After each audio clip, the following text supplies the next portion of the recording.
Vamos lá, a cirurgia, por que demora tanto para autorizar, né? É rotina de todo médico, em especial quem faz cirurgia, ter essa dúvida, né? O paciente pergunta, né? Então, por exemplo, hoje em dia, eu atendo só medicina privada, né?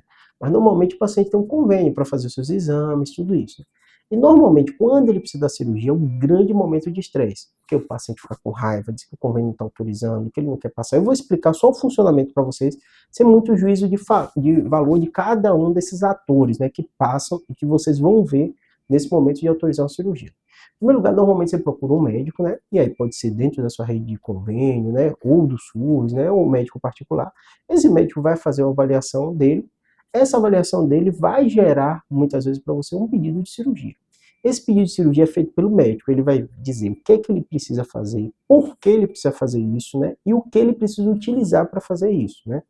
Quando ele faz esse pedido, normalmente ele entrega esse pedido para uma rede hospitalar que ele normalmente opera naquela rede hospitalar. Essa rede hospitalar encaminha isso para o convênio e aí essa relação, esse contato é feito entre o hospital e o convênio. E muitas vezes, não é comum, isso não é errado, isso não é para você se revoltar, né? Muitas vezes o convênio questiona, esse meu cliente precisa mesmo dessa cirurgia? Não é que ele quer atrasar, não é que só ele quer economizar, né? Todo o sistema de saúde é feito dessa maneira, né? E muitas vezes há uma reavaliação, uma revisitação daquele pedido médico e questionado. Acontece comigo, acontece com todo médico, né? O convênio pega e fala assim, por que Júlio está pedindo essa cirurgia? Está correto o que Júlio está pedindo? Né? Eu preciso de uma segunda opinião, então muitas vezes ele até manda o paciente para outro médico avaliar. Às vezes, claro que tem discordância, né? Não é obrigatório eu pedir uma cirurgia e o outro médico concordar 100% do que eu estou falando. E, às vezes ele vai fazer o laudo dele, faz parte essa avaliação, né? Para o paciente isso é terrível, eu sei disso, né?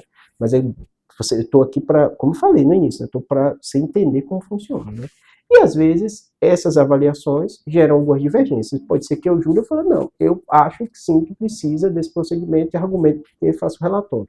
Então, esse processo, de um modo geral, pela própria ANS e tal, eles dão um tempo entre o médico pedir e sair o procedimento cirúrgico, né? Eles botam na faixa, né, de 21 dias úteis, né, que seria mais ou menos o período, né, legal para avaliar.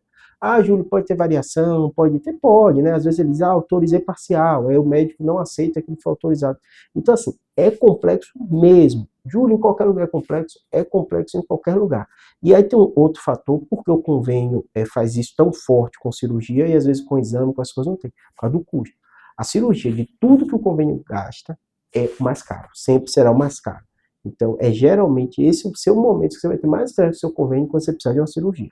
E essas dificuldades, esse tempo, né? Claro que existem outros fatores externos que às vezes podem interferir, por exemplo, às vezes essa divergência continua, o médico é uma coisa, o paciente vai outra, às vezes vai para outra avaliação, aí ele concorda em fazer o tipo de procedimento, o médico explica por quê, às vezes o paciente chega a ponto de até reclamar na própria INS, às vezes judicializar, né, para ter um debate em outra esfera, porque o médico achou uma coisa, o outro achou outra, né, o convênio não quer liberar, então essas polêmicas acontecem, né, uma característica específica aqui do Brasil, mas eu sei, gera estresse, né, eu falo com todo paciente meu, eu fiz, ó, cirurgia mais cara para o convênio, uma cirurgia especial na minha área de neurocirurgia é sempre muito cara, né, e às vezes vai ter essa divergência, vai ter essa polêmica, a gente aqui como médico vai estar para te argumentar do ponto de vista científico por que eu preciso, e às vezes, na maioria das vezes, esses problemas são resolvidos. Apesar de gerar esse estresse inicial, normalmente vai seguindo para o consenso, o médico argumenta, e muitas vezes, pelo menos a grande maioria das vezes, meio convênio chega